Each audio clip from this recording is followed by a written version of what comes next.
Let's ask Laurie what he thinks. Oh, yeah, speak of the devil. Laurie Weeks is joining us on the blower. Laurie, how are you, brother? Boys, I'm good. How are we? Living the dream. Living the dream. I'm sure you might have just caught the back. Would have caught the back end of that one. Did you get a chance to have a look, watch the Wallabies over the last couple of weeks? Your thoughts on the Bledisloe, mate? Mate, I just actually caught the back end of what Dal was saying, mate, and I completely agree. It's since I've retired, I've become this massive one-eyed Wallabies fan. Like I couldn't support them more. Genuinely, I wasn't like this before. I'm like, I just love the boys. I get around them, support everything they do, and like, I love this team, and I like the players that we've got there. I think they're the right people, and I think, as Dal was saying, we just need to get that consistency. Like we proved that we're up there, and that we can perform the best. Like the win over South Africa, like that's massive. Mm-hmm. But I also don't like to I don't like to judge our performance or rate ourselves purely on our performance against the All Blacks. There's a mentality there that's been there for a couple of years now. So I don't know. Like I'm a big supporter, and going back to your question, what did I think of the Bledisloe, mate? After that first test, it took me like 3 days to genuinely settle down and just sort of No, it did. 100%. And you know, I think that was the moment I realised, like, I must be a fan. I care so much. And then, look, to be fair, and if I'm going to be honest with you guys, I watched the second Wallabies test after the Swans game. I started drinking at the start of the Swans game. Yeah, I probably remember about the last 20 minutes anyway. Sorry, the first 20 minutes anyway. So yeah, you're not the man to talk to in regards to what happened to Bledisloe on the weekend. Glad we got you on the blower then, Laurie. Cheers, bro. But no, in all seriousness, I did go back and rewatch things. Just yeah, just cop the highlights on Stan. But in all seriousness, you sort of touched on it. The mentality is there. I mean, you retired a few years ago. You're in the game for the better part of a decade, be it at the Reds or the Rebels, and then a few tests with the Wallabies. From the outside looking in, and from what you know from probably talking to some of the blokes and so on, there is like a definite cultural shift. There is a definite mindset that's changed from sort of when you were there over the last decade. And I think, and it comes down to it, like there's no individual stars. I think everyone puts in and plays an equal part in the success of the team. And purely for the guys that I know, and there's many that I don't, are fantastic human beings. Fantastic human beings. Like I look at guys like Rob Leota and Pone Famasili, two of the best human beings I know. And then throwing Big Hayden Neville as well. So it's like, you know what I mean? There's some great human beings in that team. Couldn't pick a more diverse bunch. I think that's what frustrates us the most, though. Like we've had a lot of injuries, but you see the group of players that we've got at the moment, and they're good footy players. And like when we've seen the potential, when like that South Africa game was unbelievable, and then like you even look at the Australian A side, and that like you just got all these good players, and that's why I get upset. But then I'm like, fuck, I just can't wait for the World Cup. Hopefully, all these guys just are back. Hoping that it all just clicks. Yeah, and I think like I honestly have a good feeling, but I had a good feeling I was going to win the lotto this week. But I honestly like it's exciting if we can field our team for fucking more than 2 weeks. I think it will be good to get, the results will come. Yeah, man, I agree. Think. Weeksy, mate, you talked about, but it's just so good to see you, by the way. I love the enthusiasm. It's been a while, hasn't it? It's been so long. Mate, we talked about, or you just talked about them being really good blokes. And these guys won't know, but Weeksy was the unofficial best bloke ever in 2010, 2011, I would say Super Rugby. We have an ongoing thing. Weeksy is he genuinely the best bloke around. Mate, watching the Bledisloe, you've been retired for a couple of years now. Do you ever get itchy feet putting the boots back on? Mate, how's this? So, I coached down at Sydney Uni, and loosely coach. Like I take scrums and look after a couple of the front rowers, put them under my wing.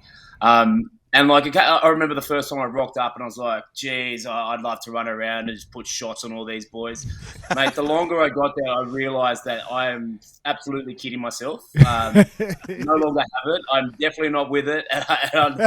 But in saying that, Tom English and Nick Sturzak are coming back to the students next year. So they've quietly suggested we play lower grades together. And look, to be fair, mate, I'm probably not up for that either. But no, mate. Look, I'm pretty glad my rugby days are over. Quite glad. Yeah, I couldn't agree with you more, because I watch games and I'm like, man, I could still mix it with these dudes. And then I went and played in Dale's TRL team. I've made 2 appearisses, strained my groin the first week, and then did my calf last night. I was like, nah. It's no good, mate. I can't do this anymore. Yeah, no good, mate. What was it? Aqua Rugby, mate. I tore my hamstring. I was like, I'm going to take a big carry. This is going to be awesome. Fucking hamstring gone. Well, mate, you've still got it. Ask Maliki, our Welsh mate from down there, running on, I think, 0 sleep. Like, I'm taking the first hit up. We're like, go for it. Kick off, run straight at Laurie Weeks, just planted. Shoulder charge, he's out, and he's like, tries to get up. I saw his eyes, and it's like he looked at me and just ran dead straight. And I was like, I'm going to do this. And then the ref's like, yeah, no, you're off. So he was on the pitch for all of about, 3 seconds, you'd say? Yeah. Oh, mate. Are you playing this year, Laurie, in the Aqua Rugby? Yes, yeah. Oh, look, I think I'll make an appearance for the Perth Spirit. Is it the WA Spirit again? Yeah, we'll both pull a hammy, I think, and go and get hydrated. Oh, 100%.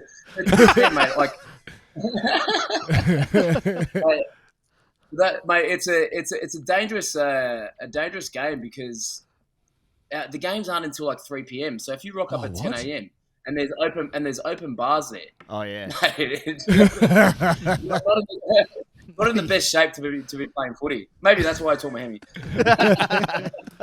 Laurie, I wanted to talk to you about the Shoot Shield, and I want you to give us a bit of insight into what is Sydney Uni. Obviously, we're from north of the border. We don't necessarily get, the ability to see what happens in there. But year after year after year, this club is just monumental, and they absolutely dominate. And this year we kind of looked at it, and we followed it quite closely, and it was one of the closest competitions ever. But again, they just rose to the top, and Hedge was at the helm, and he's obviously a pretty impressive character as a coach. But tell us about what makes that place so special, and what makes it, a place that is just constantly successful. Mate, it is the simplest answer, and it's consistent hard work. It's a culture of consistent hard work. When Hedge was about to join, he gave me a call first, and he said, "Mate, what am I to expect?" And I said, look, Hedge, you will have no issue with training loads, with intensity, with trying to get these boys on the field to do their best.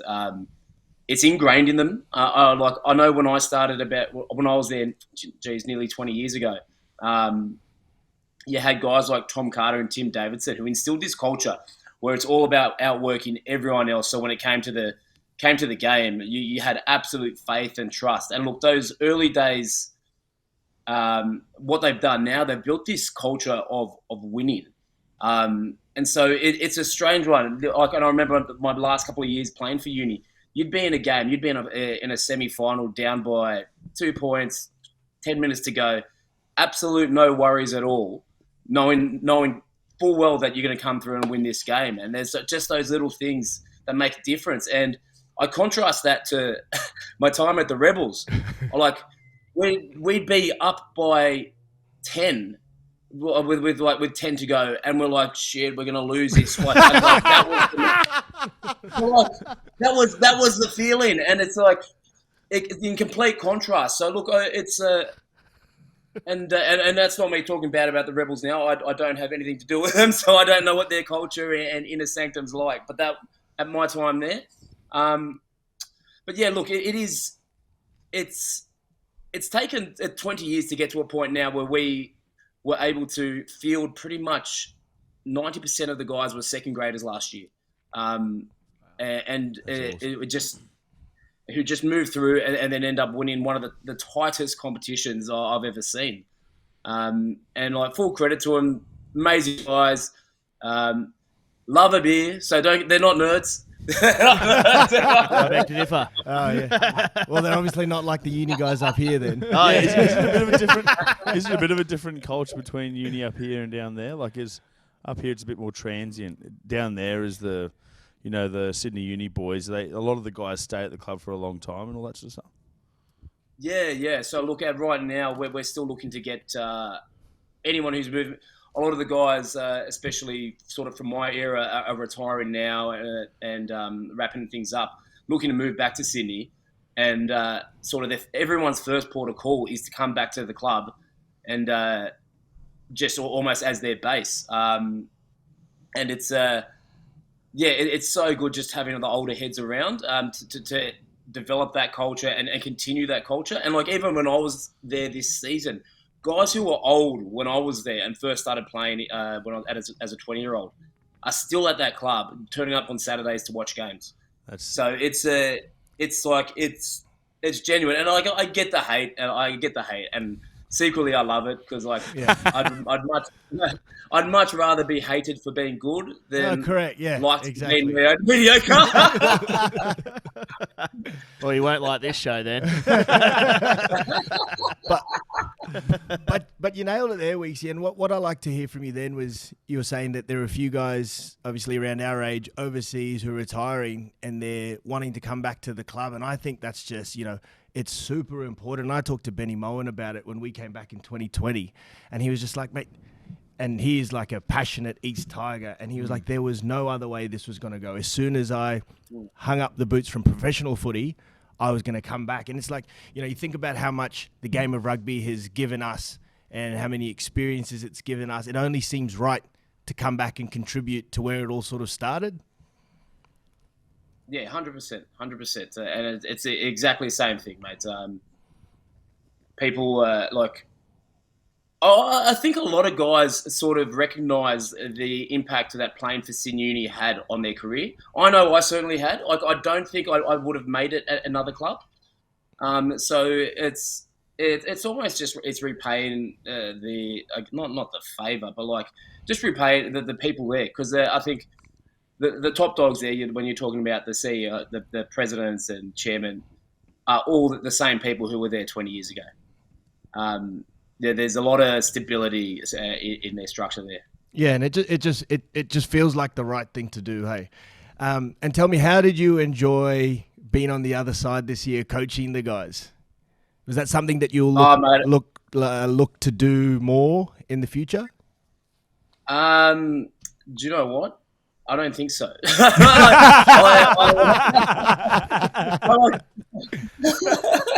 Look, I'm a rugby fan, mate. I don't like. I like what I do. So my role there at the moment is semi-mentoring the young forwards, working on a few scrum things, but mainly as a mentor to especially the type 5 guys, and especially the props who just need a lot of loving because at that young age, there's so many cases of young props who they throw in the deep end immediately, don't crack it, they get rid of it. Yep. And it's happened to multiple props who are still back at uni, and I'm like, no, bide your time, sit here, keep playing, 100%. Get better. And one of my things that I like to say at training is when someone gets dicked in a scrum, just take it, learn from it. It's not the end of the world. It's not the end of the session. You are going to get dicked a million times before you start to get good and confident. And I use myself as an example. I said, like, I played 10 years. It was probably 5 years in before I wasn't losing sleep about scrums before games. Like, it took that long for me to be super confident in myself. And look, it might be different for other players. But me passing on my own experience to these players is the best way of doing it. And so to answer your question, mate, Look, I don't have any sort of ambitions to be a coach right now. It's an extremely stressful job. I've got a job away from rugby, which I enjoy. Yeah. and it pays me money. The coaching scrums doesn't. What, Laurie, mate? What's your favourite sort of Mad Monday, what's your favourite Mad Monday over all the years and clubs and all that you've done? Mate, actually, there was one that Dal was involved in, which was amazing. Yeah, down in Melbourne, it was outstanding. Down in Melbourne, mate. Look, there was to be fair, I think we kickstarted it pretty well our first year in Melbourne. A couple of the injured guys, I think it was Jimmy Hilgendorf and I forget who else, organised an amazing race around the entire city. And so, like, there were different pubs all over the place. No one was allowed to carry cash, so like you had to hop on trams and hitchhike and all this. And then everyone met back up at the final pub. And to be fair, it kind of set a standard for the years going forward. Well, that's it. No one would know. Personally, every year was like, nah, Mad Monday, we've got to do better. And no one would know you guys down there either, so it's even worse. Oh, mate. Who are these fat guys running around our town? Well, one thing, Laurie, I want to get your opinion on this because obviously I don't know if you still are, but at one stage you were the most capped Rebel of all time with 82 odd caps. And there was an article by Hamish Bidwell, an opinion piece talking about the standard of Aussie rugby in relation to New Zealand, and he was saying things of the ilk that, the 5 Super Rugby sides that wouldn't even be up to the scratch of NPC sides on their day. Obviously bullshit, but we've seen a lot of turmoil with the Force obviously dropped out in favour of the Rebels a few years ago. Now they're back again, and we see the Super Rugby AU season doing pretty well, but then we do struggle a little bit against the Kiwi sides. In your opinion, having been there and now obviously on the outside and looking at the club scene, which is really thriving, what do you think is something we can really do to try and take what we've got with the tribalism from the club scene and the quality we've got with the players playing Wallabies to try and get that sort of conduit between, or that is Super Rugby, up to that standard where we really need it to be that pathway for the higher echelon teams? This is a really good question, and I think if you think back to 2020 during COVID when we were in lockdown, and we were just playing that Australian competition, and we're only playing each other. And I'd admit every time we play them in Super Rugby, we get spanked like 90% of the time. When we're only playing Australian teams, the games were tighter. More eyes were on the games. And then when it came to the test series, the boys didn't have this mentality of getting pumped by the Kiwi teams week in, week out. So they didn't have that edge against us. And I remember. I think a couple of those tests. I think Hodgie. There was that one where Hodgie just hit the bar at the end with the kick. But we were so close with the All Blacks in those games, and everything. We just seemed like a different beast against that team. And look, to be fair, I think you don't. As a Super Rugby player, I would have been really upset to not have the opportunity to play against the Kiwi teams. Mm-hmm. But for the greater good, I feel that having an Australian comp doesn't do us any damage. And look, I don't know what you guys think about it, but that's that's kind of how I feel about it. I really value our Australian competition. I value our Australian players. But I do. But in saying that, on the other hand, I do agree that to be able to test yourself against the Kiwi teams who are better at this point in time, you don't want to miss out on that as a professional rugby player. True. So it's more about looking internally and focusing on your own shit before you sort of look at other things. But then at the end of the day, how do you know how good you're going until you do test yourself against the best, really? Exactly. But yeah, it's rough, mate. We're dealing with. We watch all the other football sports here in Australia going that way, and look, New Zealand, they have nothing to compete with. They've got their best players, the best in the country playing in that sport. I don't know. Look, I don't have the answers. I'm not the guy. If you're looking for the answers tonight, I'm not the guy. Well, Jack Debrezini's on the show next, so maybe he might have an answer for us. There was that bad stat on the weekend though. Hey, it was like the AFL got like 2.1 million, the NRL got 1 point something, and then we got like 190,000 to watch The Bledisloe Wallabies viewers, versus yeah. All Blacks. Yeah, It's a tough. it's tough. It's tough to sort of decipher what is best to do, but I don't know. Yeah, I mean, We'll talk about it over beers at the rugby weeks. Yeah. I reckon we'll I'm sure that's we'll where solve some I'm issues. sure that's where you'll solve all the world's problems. 100%. Yeah, that's when the juices start flowing. And then we'll be nude scrummaging. It'll be perfect. Sounds hot. Can't wait. Well, Laurie, thanks so much for joining us, brother. We really appreciate your time and your thoughts on it, mate, and all the best with it. Amazing. Thanks so much, guys. Thank you. All right, Thanks, see you Weeks. next Thanks, rugby, Weeks. brother. Peace. Laurie Weeks, everybody. Round of applause. What enthusiasm. Yeah. Just another girth boy just bringing the lols. I love it.